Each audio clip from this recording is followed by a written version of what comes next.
أعوذ بالله من الشيطان الرجيم. بسم الله الرحمن الرحيم. ألف لام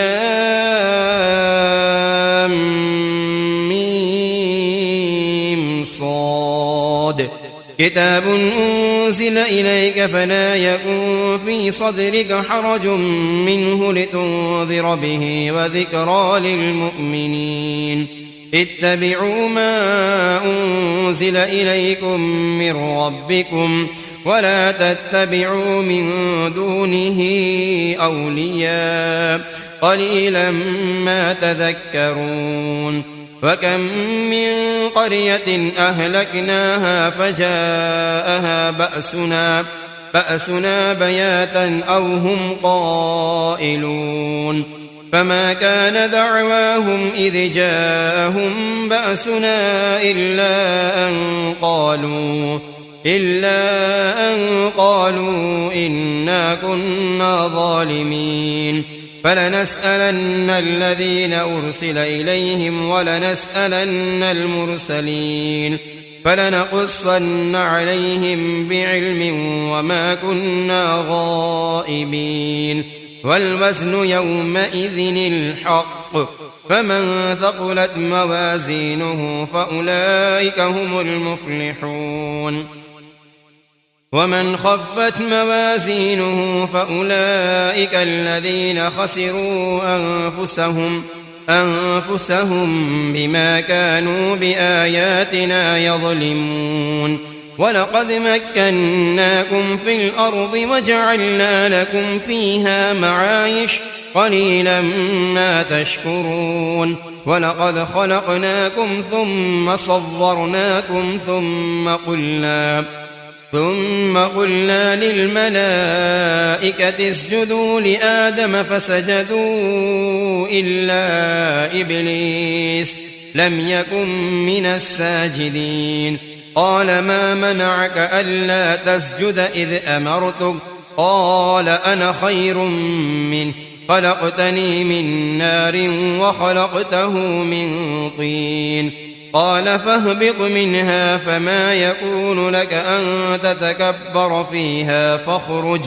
فاخرج إنك من الصاغرين. قال أنظرني إلى يوم يبعثون. قال إنك من المنظرين. قال فبما أغويتني لأقعدن لهم صراطك المستقيم ثم لآتينهم من بين أيديهم ومن خلفهم وعن أيمانهم وعن شمائلهم ولا تجد أكثرهم شاكرين. قال اخرج منها مذءوما مدحورا لمن تبعك منهم لأملأن جهنم منكم أجمعين.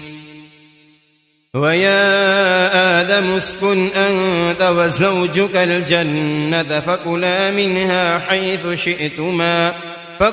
من حيث شئتما ولا تقربا هذه الشجرة فتكونا من الظالمين. فوسوس لهما الشيطان ليبدي لهما ما بوري عنهما من سوآتهما وقال ما نهاكما ربكما عن هذه الشجرة إلا أن تكونا ملكين أو تكونا من الخالدين. وقاسمهما إني لكما لمن الناصحين فدلاهما بغرور. فلما ذاقا الشجرة بدت لهما سوآتهما وطفقا يخصفان عليهما من ورق الجنة وناداهما ربهما ألم أنهكما عن تلكما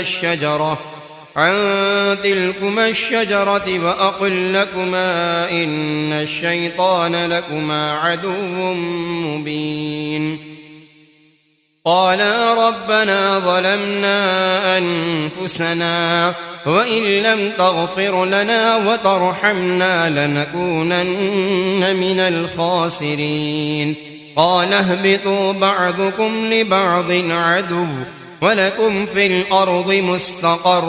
ومتاع إلى حين قال فيها تحيون وفيها تموتون ومنها تخرجون يا بني آدم قد أنزلنا عليكم لباسا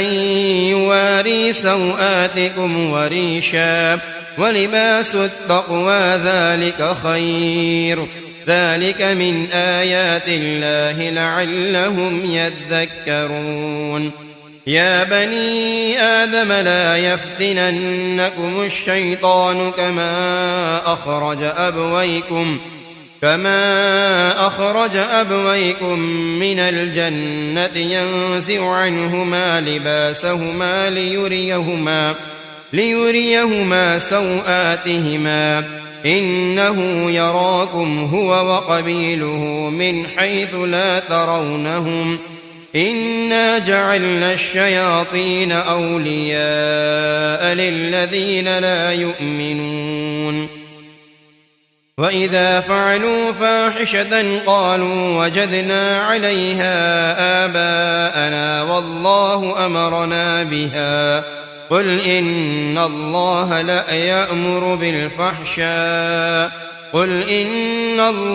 لا يأمر بالفحشاء أتقولون على الله ما لا تعلمون قل أمر ربي بالقسط وأقيموا وجوهكم عند كل مسجد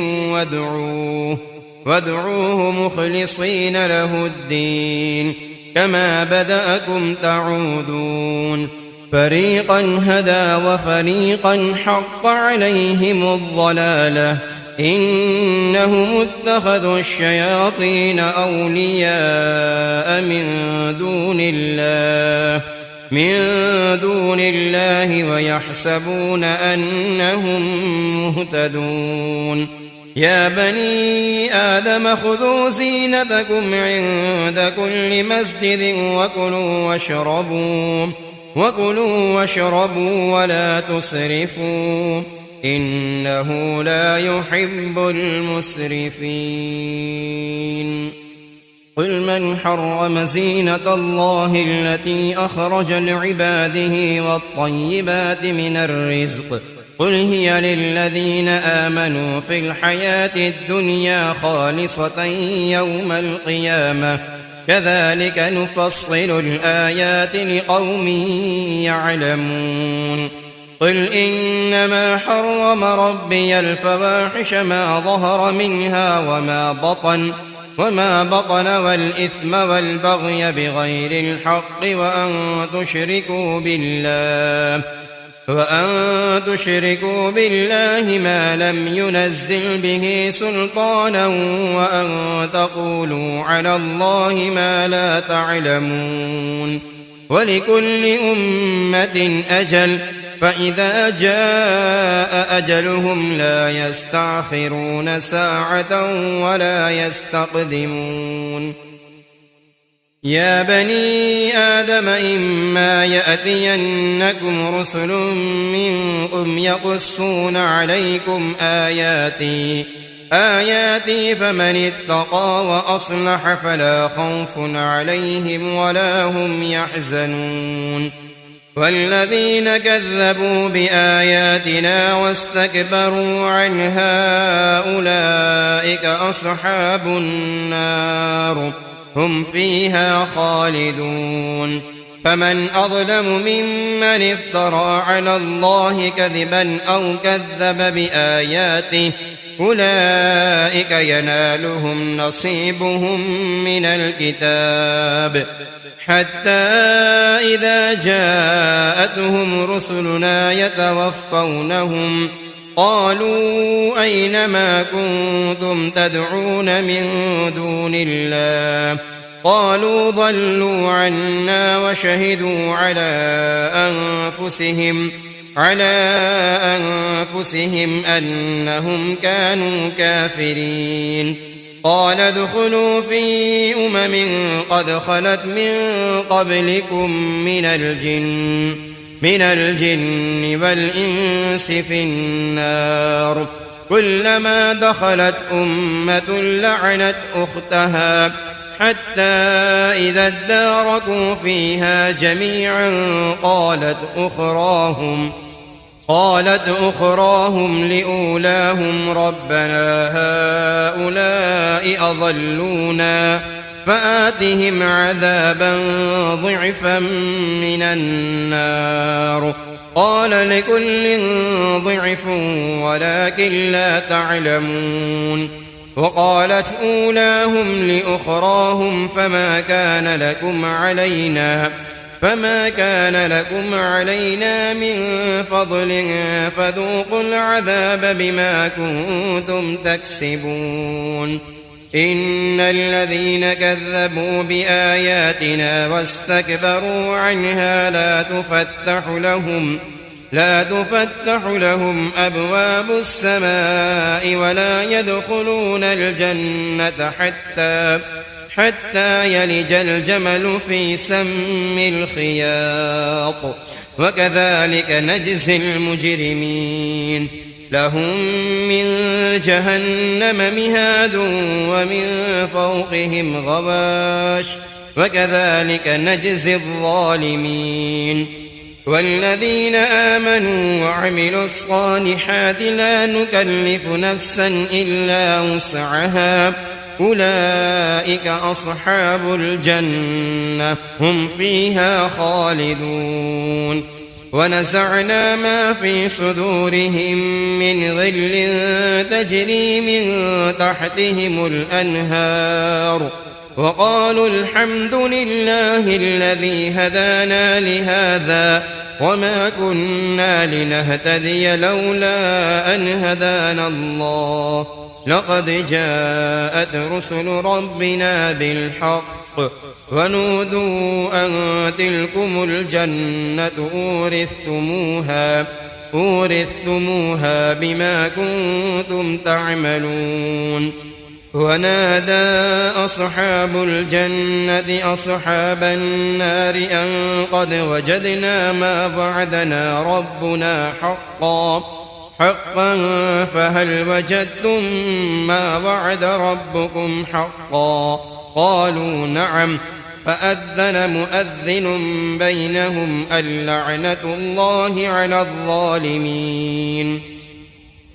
الذين يصدون عن سبيل الله ويبغونها عوجا وهم بالآخرة كافرون. وبينهما حجاب وعلى الأعراف رجال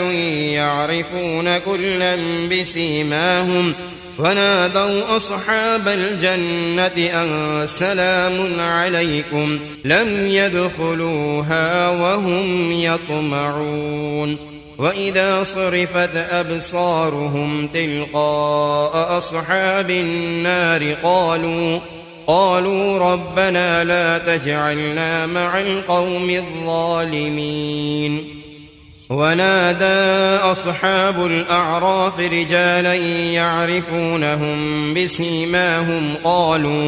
قالوا ما أغنى عنكم جمعكم وما كنتم تستكبرون أهؤلاء الذين أقسمتم لا ينالهم الله برحمة ادخلوا الجنة لا خوف عليكم ولا أنتم تحزنون. ونادى أصحاب النار أصحاب الجنة أن أفيضوا علينا من الماء أو مما رزقكم الله قالوا إن الله حرمهما على الكافرين الذين اتخذوا دينهم لهوا ولعبا وغرتهم الحياة الدنيا فاليوم ننساهم كما نسوا لقاء يومهم هذا وما كانوا بآياتنا يجحدون ولقد جئناهم بكتاب فصلناه على علم هدى ورحمة لقوم يؤمنون هل ينظرون إلا تأويله يوم يأتي تأويله يقول الذين نسوه من قبل قد جاءت رسل ربنا بالحق فهل لنا من شفعاء فيشفعوا لنا أو نرد فنعمل غير الذي كنا نعمل قد خسروا أنفسهم وضل عنهم ما كانوا يفترون إن ربكم الله الذي خلق السماوات والأرض في 6 أيام ثم استوى على العرش يغشي الليل النهار يطلبه حثيثا والشمس والقمر والنجوم مسخرات بأمره ألا له الخلق والأمر تبارك الله رب العالمين ادعوا ربكم تضرعا وخفية إنه لا يحب المعتدين ولا تفسدوا في الأرض بعد إصلاحها وادعوه خوفا وطمعا إن رحمة الله قريب من المحسنين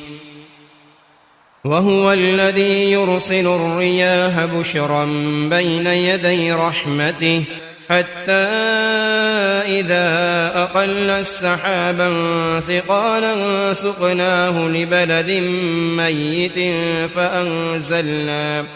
فأنزلنا به الماء فأخرجنا به من كل الثمرات كذلك نخرج الموتى لعلكم تذكرون والبلد الطيب يخرج نباته بإذن ربه والذي خبث لا يخرج إلا نكدا كذلك نصرف الآيات لقوم يشكرون لقد أرسلنا نوحا إلى قومه فقال يا قوم اعبدوا الله ما لكم من إله غيره إني أخاف عليكم عذاب يوم عظيم قال الملأ من قومه إنا لنراك في ضلال مبين قال يا قوم ليس بي ضلالة ولكني رسول من رب العالمين أبلغكم رسالات ربي وأنصح لكم وأعلم من الله ما لا تعلمون أوعجبتم أن جاءكم ذكر من ربكم على رجل منكم لينذركم ولتتقوا ولعلكم ترحمون فكذبوه فأنجيناه والذين معه في الفلك وأغرقنا الذين كذبوا بآياتنا إنهم كانوا قوما عمين وإلى عاد أخاهم هودا قال يا قوم اعبدوا الله ما لكم من إله غيره أفلا تتقون قال الملأ الذين كفروا من قومه إنا لنراك في سفاهة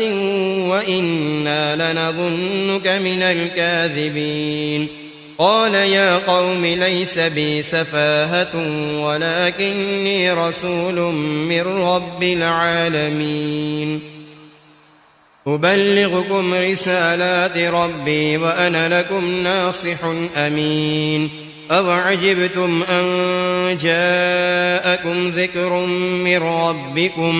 من ربكم على رجل منكم واذكروا إذ جعلكم خلفاء من بعد قوم نوح وزادكم في الخلق بسطة فاذكروا آلاء الله لعلكم تفلحون قالوا أجئتنا لنعبد الله وحده ونذر ما كان يعبد آباؤنا فأتنا بما تعدنا إن كنت من الصادقين قال قد وقع عليكم من ربكم رجس وغضب أتجادلونني في أسماء سميتموها أنتم وآباؤكم ما نزل الله بها من سلطان فانتظروا إني معكم من المنتظرين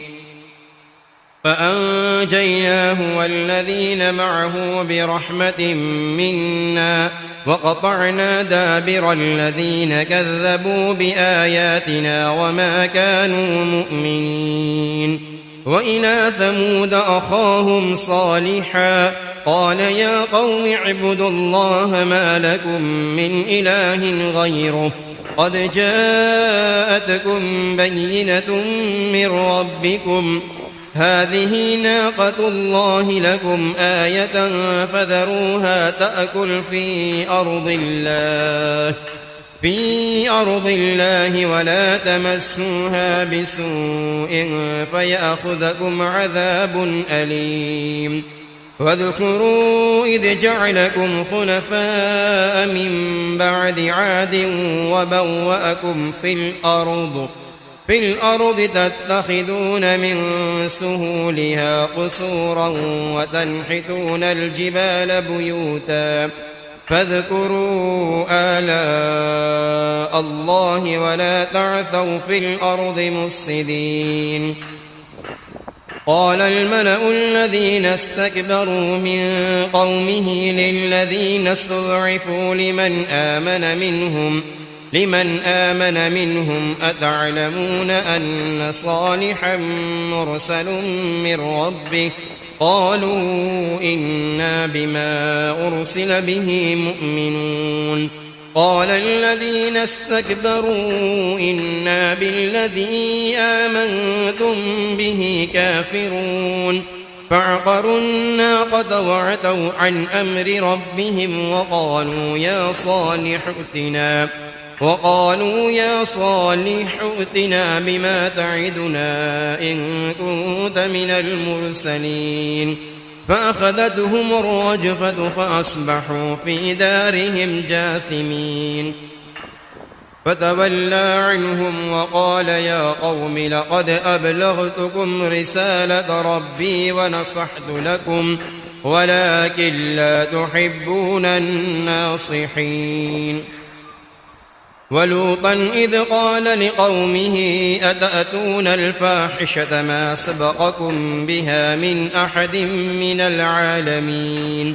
إنكم لتأتون الرجال شهوة من دون النساء بل أنتم قوم مسرفون وما كان جواب قومه إلا أن قالوا أخرجوهم من قريتكم إنهم أناس يتطهرون فأنجيناه وأهله إلا امرأته كانت من الغابرين وأمطرنا عليهم مطرا فانظر كيف كان عاقبة المجرمين وإلى مدين أخاهم شعيبا قال يا قوم اعبدوا الله ما لكم من إله غيره قد جاءتكم بينة من ربكم فأوفوا الكيل والميزان ولا تبخسوا الناس أشياءهم ولا تفسدوا في الأرض بعد إصلاحها ذلكم خير لكم إن كنتم مؤمنين ولا تقعدوا بكل صراط توعدون وتصدون عن سبيل الله من آمن به وتبغونها عوجا واذكروا إذ كنتم قليلا فكثركم وانظروا كيف كان عاقبة المفسدين. وإن كان طائفة منكم آمنوا بالذي أرسلت به وطائفة لم يؤمنوا فاصبروا حتى يحكم الله بيننا وهو خير الحاكمين. قال الملأ الذين استكبروا من قومه لنخرجنك يا شعيب والذين آمنوا معك من قريتنا أو لتعودن في ملتنا قال أولو كنا كارهين قد افترينا على الله كذبا إن عدنا في ملتكم بعد إذ نجانا الله منها وما يكون لنا أن نعود فيها إلا أن يشاء الله ربنا وسع ربنا كل شيء علما على الله توكلنا ربنا افتح بيننا وبين قومنا بالحق وأنت خير الفاتحين. وقال الملأ الذين كفروا من قومه لئن اتبعتم شعيبا إنكم إذا لخاسرون فأخذتهم الرجفة فأصبحوا في دارهم جاثمين. الذين كذبوا شعيبا كأن لم يغنوا فيها الذين كذبوا شعيبا كانوا هم الخاسرين فتولى عنهم وقال يا قوم لقد أبلغتكم رسالات ربي ونصحت لكم فكيف آسى على قوم كافرين. وما أرسلنا في قرية من نبي إلا أخذنا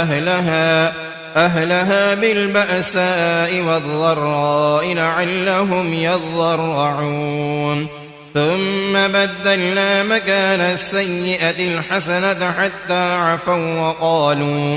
وقالوا قد مس آباءنا الضراء والسراء فأخذناهم بغتة وهم لا يشعرون. ولو أن أهل القرى آمنوا واتقوا لفتحنا عليهم بركات من السماء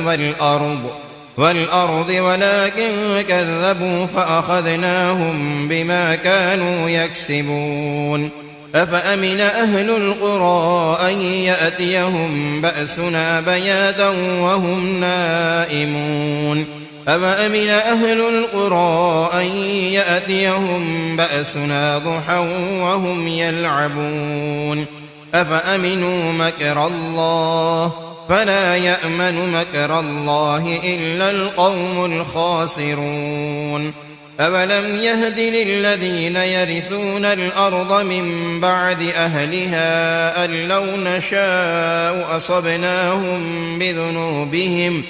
ونطبع على قلوبهم فهم لا يسمعون.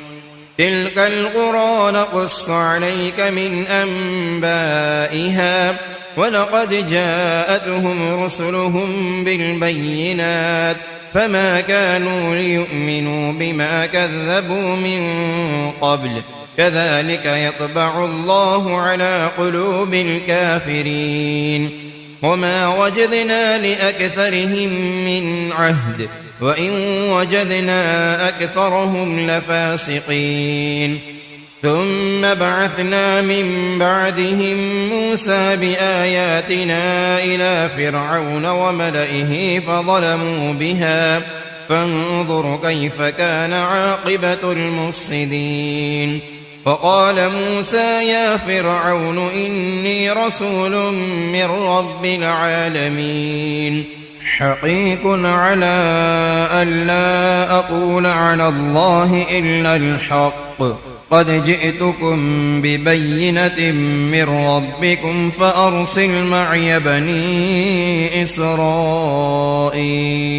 قال إن كنت جئت بآية فأت بها إن كنت من الصادقين فألقى عصاه فإذا هي ثعبان مبين ونزع يده فإذا هي بيضاء للناظرين قال الملأ من قوم فرعون إن هذا لساحر عليم يريد أن يخرجكم من أرضكم فماذا تأمرون قالوا أرجه وأخاه وأرسل في المدائن حاشرين يأتوك بكل ساحر عليم وجاء السحرة فرعون قالوا إن لنا لأجرا إن كنا نحن الغالبين قال نعم وإنكم لمن المقربين قالوا يا موسى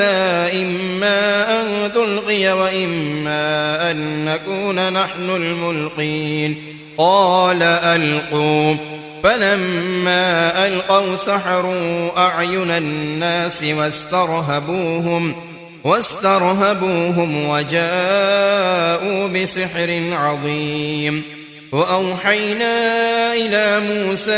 أن ألق عصاك فإذا هي تلقف ما يأفكون فوقع الحق وبطل ما كانوا يعملون فغلبوا هنالك وانقلبوا صاغرين وألقي السحرة ساجدين قالوا آمنا برب العالمين رب موسى وهارون قال فرعون آمنتم به قبل أن آذن لكم إن هذا لمكر مكرتموه في المدينة لتخرجوا منها أهلها فسوف تعلمون لأقطعن أيديكم وأرجلكم من خلاف ثم لأصلبنكم أجمعين قالوا إنا إلى ربنا منقلبون وما تنقم منا إلا أن آمنا بآيات ربنا لما جاءتنا ربنا أفرغ علينا صبرا وتوفنا مسلمين وقال الملأ من قوم فرعون أتذر موسى وقومه ليفسدوا في الأرض ويذرك وآلهتك قال سنقتل أبناءهم ونستحيي نساءهم وإنا فوقهم قاهرون قال موسى لقومه استعينوا بالله واصبروا إن الأرض لله يورثها من يشاء من عباده والعاقبة للمتقين قالوا أوذينا من قبل أن تأتينا ومن بعد ما جئتنا قال عسى ربكم أن يهلك عدوكم ويستخلفكم في الأرض فينظر كيف تعملون ولقد أخذنا آل فرعون بالسنين ونقص من الثمرات لعلهم يذكرون فإذا جاءتهم الحسنة قالوا لنا هذه وإن تصبهم سيئة يطيروا بموسى ومن معه ألا إنما طائرهم عند الله ولكن أكثرهم لا يعلمون وقالوا مهما تأتنا به من آية لتسحرنا بها فما نحن لك بمؤمنين فأرسلنا عليهم الطوفان والجراد والقمل والضفادع والدم آيات مفصلات فاستكبروا وكانوا قوما مجرمين فلما وقع عليهم الرجز قالوا يا موسى ادع لنا ربك بما عهد عندك لئن كشفت عنا الرجز لنؤمنن لك ولنرسلن معك بني إسرائيل فلما كشفنا عنهم الرجز إلى أجل هم بالغوه إذا هم ينكثون فانتقمنا منهم فأغرقناهم في اليم بأنهم كذبوا بآياتنا وكانوا عنها غافلين وأورثنا القوم الذين كانوا يستضعفون مشارق الأرض ومغاربها التي باركنا فيها وتمت كلمة ربك الحسنى على بني إسرائيل بما صبروا ودمرنا ما كان يصنع فرعون وقومه وما كانوا يعرشون وجاوزنا ببني إسرائيل البحر فأتوا على قوم يعكفون على أصنام لهم قالوا يا موسى اجعل لنا إلها كما لهم آلهة قال إنكم قوم تجهلون إن هؤلاء متبر ما هم فيه وباطل ما كانوا يعملون قال أغير الله أبغيكم إلها وهو فضلكم على العالمين وإذ أنجيناكم من آل فرعون يسومونكم سوء العذاب يقتلون أبناءكم ويستحيون نساءكم وفي ذلكم بلاء من ربكم عظيم وواعدنا موسى 30 ليلة وأتممناها ب10 فتم ميقات ربه 40 ليلة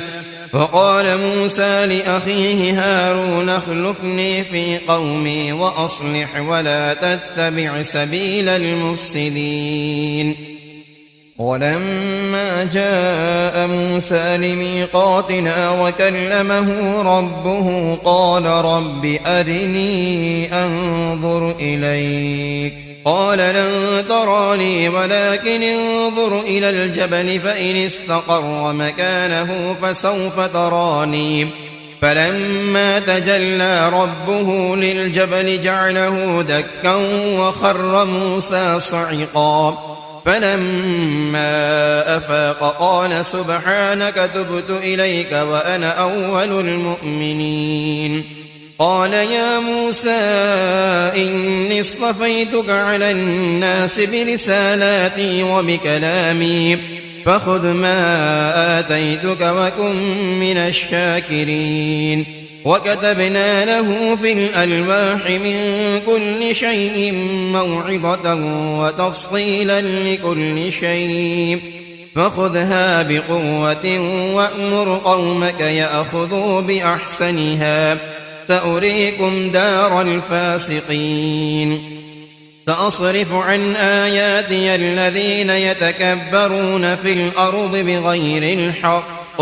وإن يروا كل آية لا يؤمنوا بها وإن يروا سبيل الرشد لا يتخذوه سبيلا وإن يروا سبيل الغي يتخذوه سبيلا ذلك بأنهم كذبوا بآياتنا وكانوا عنها غافلين والذين كذبوا بآياتنا ولقاء الآخرة حبطت أعمالهم هل يجزون إلا ما كانوا يعملون واتخذ قوم موسى من بعده من حليهم عجلا جسدا له خوار ألم يروا أنه لا يكلمهم ولا يهديهم سبيلا اتخذوه وكانوا ظالمين ولما سقط في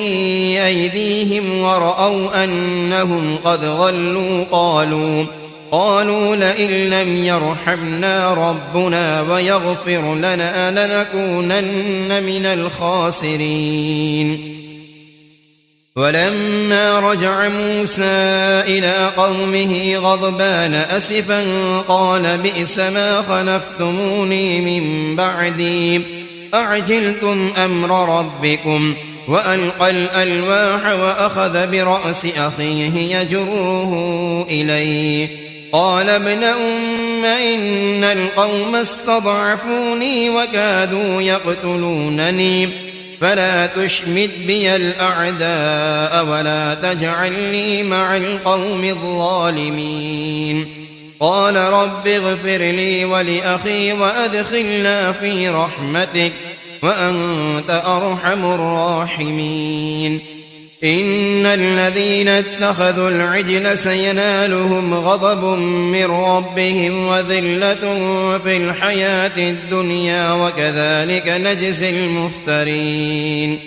والذين عملوا السيئات ثم تابوا من بعدها وآمنوا إن ربك من بعدها لغفور رحيم. ولما سكت عن موسى الغضب أخذ الألواح وفي نسختها هدى ورحمة للذين هم لربهم يرهبون. واختار موسى قومه 70 رجلا لميقاتنا فلما أخذتهم الرجفة قال رب لو شئت أهلكتهم من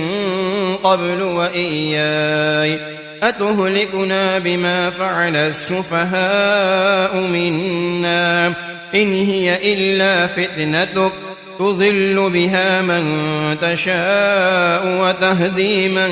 تشاء أنت ولينا فاغفر لنا وارحمنا وأنت خير الغافرين. واكتب لنا في هذه الدنيا حسنة وفي الآخرة إنا هدنا إليك. قال عذابي أصيب به من أشاء ورحمتي وسعت كل شيء فسأكتبها للذين يتقون ويؤتون الزكاة والذين هم بآياتنا يؤمنون. الذين يتبعون الرسول النبي الأمي الذي يجدونه مكتوبا عندهم في التوراة والإنجيل يأمرهم بالمعروف وينهاهم عن المنكر ويحل لهم الطيبات ويحرم عليهم الخبائث ويضع عنهم إصرهم والأغلال التي كانت عليهم. فالذين آمنوا به وعزروه ونصروه واتبعوا النور الذي أنزل معه أولئك هم المفلحون. قل يا أيها الناس إني رسول الله إليكم جميعا الذي له ملك السماوات والأرض لا إله إلا هو يحيي ويميت. فآمنوا بالله ورسوله النبي الأمي الذي يؤمن بالله وكلماته واتبعوه لعلكم تهتدون. ومن قوم موسى أمة يهدون بالحق وبه يعدلون. وقطعناهم 12 أسباطا أمما وأوحينا إلى موسى إذ استسقاه قومه أن اضرب بعصاك الحجر فانبجست منه 12 عينا قد علم كل أناس مشربهم وظللنا عليهم الغمام وأنزلنا عليهم المن والسلوى كلوا من طيبات ما رزقناكم وما ظلمونا ولكن كانوا أنفسهم يظلمون وإذ قيل لهم اسكنوا هذه القرية وكلوا منها حيث شئتم وقولوا حطة وادخلوا الباب سجدا نغفر لكم خطيئاتكم سنزيد المحسنين فبدل الذين ظلموا منهم قولا غير الذي قيل لهم فأرسلنا عليهم رجزا من السماء بما كانوا يظلمون فاسألهم عن القرية التي كانت حاضرة البحر إذ يعدون في السبت إذ تأتيهم حيتانهم يوم سبتهم شرعا ويوم لا يسبطون لا تأتيهم كذلك نبلوهم بما كانوا يفسقون وإذ قالت أمة منهم لم تعظون قوما الله مهلكهم أو معذبهم عذابا شديدا قالوا معذرة إلى ربكم ولعلهم يتقون فلما نسوا ما ذكروا به أنجينا الذين ينهون عن السوء وأخذنا الذين ظلموا بعذاب بئيس بما كانوا يفسقون فلما عتوا عما نهوا عنه قلنا لهم كونوا قردة خاسئين وإذ تأذن ربك ليبعثن عليهم إلى يوم القيامة من يسومهم سوء العذاب إن ربك لسريع العقاب وإنه لغفور رحيم وقطعناهم في الأرض أمما منهم الصالحون ومنهم دون ذلك وبلوناهم بالحسنات والسيئات لعلهم يرجعون فخلف من بعدهم خلف ورثوا الكتاب يأخذون عرض هذا الأدنى ويقولون سيغفر لنا وإن يأتهم عرض مثله يأخذوه ألم يؤخذ عليهم ميثاق الكتاب ألا يقولوا على الله إلا الحق ودرسوا ما فيه فالدار الآخرة خير للذين يتقون أفلا تعقلون والذين يمسكون بالكتاب وأقاموا الصلاة إنا لا نضيع أجر المصلحين وإذ نتقنا الجبل فوقهم كأنه ظلة وظنوا أنه واقع بهم خذوا ما آتيناكم بقوة واذكروا ما فيه لعلكم تتقون وإذ أخذ ربك من بني آدم من ظهورهم ذريتهم وأشهدهم على أنفسهم ألست بربكم قالوا بلى شهدنا أن تقولوا يوم القيامة إنا كنا عن هذا غافلين أو تقولوا إنما أشرك آباؤنا من قبل وكنا ذرية من بعدهم أفتهلكنا بما فعل المبطلون فكذلك نفصل الآيات ولعلهم يرجعون واتل عليهم نبأ الذي آتيناه آياتنا فانسلخ منها فأتبعه الشيطان فكان من الغاوين ولو شئنا لرفعناه بها ولكنه أخلد إلى الأرض واتبع هواه فمثله كمثل الكلب إن تحمل عليه يلهث أو تتركه يلهث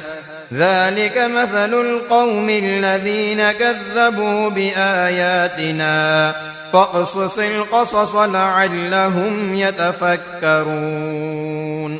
ساء مثلا القوم الذين كذبوا بآياتنا وأنفسهم كانوا يظلمون من يهد الله فهو المهتدي ومن يضلل فأولئك هم الخاسرون ولقد ذرأنا لجهنم كثيرا من الجن والإنس لهم قلوب لا يفقهون بها ولهم أعين لا يبصرون بها ولهم آذان لا يسمعون بها أولئك كالأنعام بل هم أضل أولئك هم الغافلون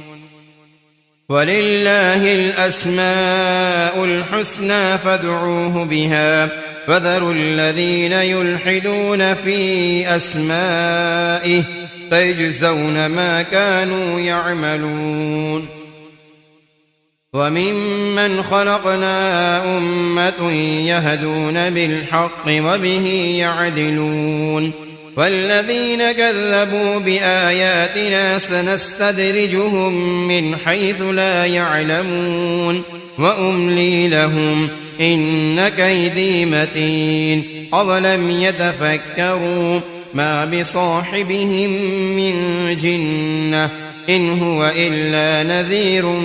مبين أولم ينظروا في ملكوت السماوات والأرض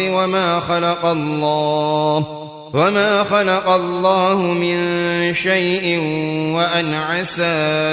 أن يكون قد اقترب أجلهم فبأي حديث بعده يؤمنون من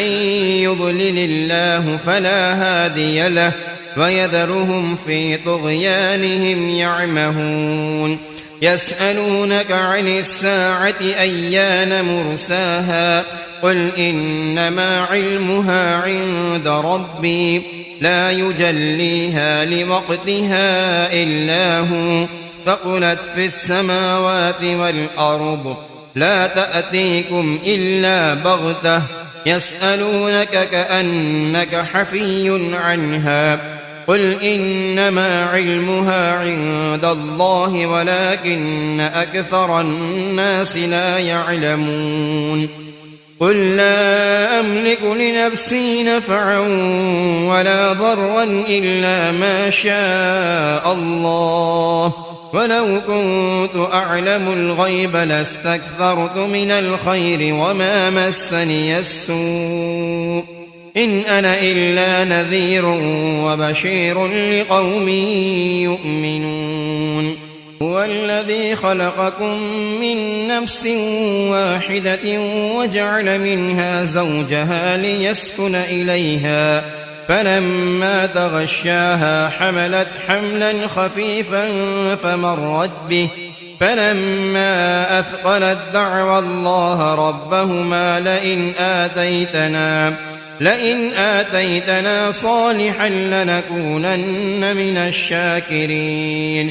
فلما آتاهما صالحا جعلا له شركاء فيما آتاهما فتعالى الله عما يشركون أيشركون ما لا يخلق شيئا وهم يخلقون ولا يستطيعون لهم نصرا ولا أنفسهم ينصرون وإن تدعوهم إلى الهدى لا يتبعوكم سواء عليكم أدعوتموهم أم أنتم صامتون إن الذين تدعون من دون الله عباد أمثالكم فادعوهم فليستجيبوا لكم إن كنتم صادقين ألهم أرجل يمشون بها أم لهم أيدي يبطشون بها أم لهم أعين يبصرون بها أم لهم آذان يسمعون بها قل ادعوا شركاءكم ثم كيدوني فلا تنظرون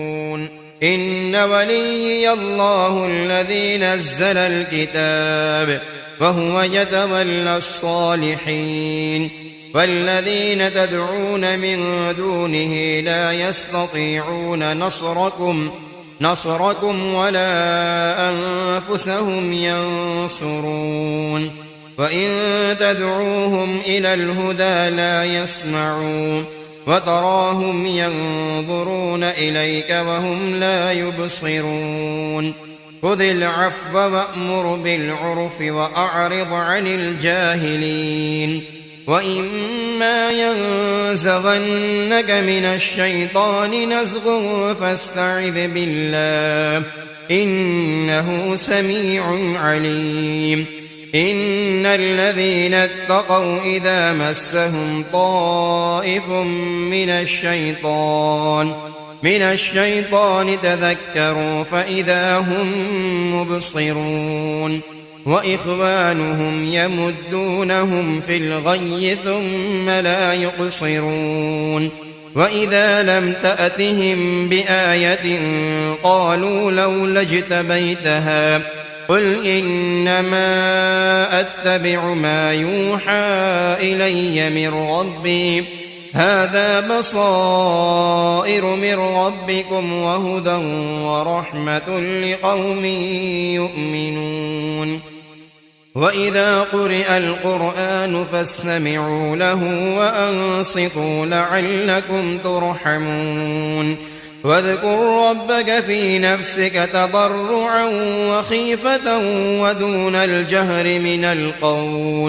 من القول بالغدو والآصال ولا تكن من الغافلين إن الذين عند ربك لا يستكبرون عن عبادته ويسبحونه وله يسجدون صدق الله العظيم.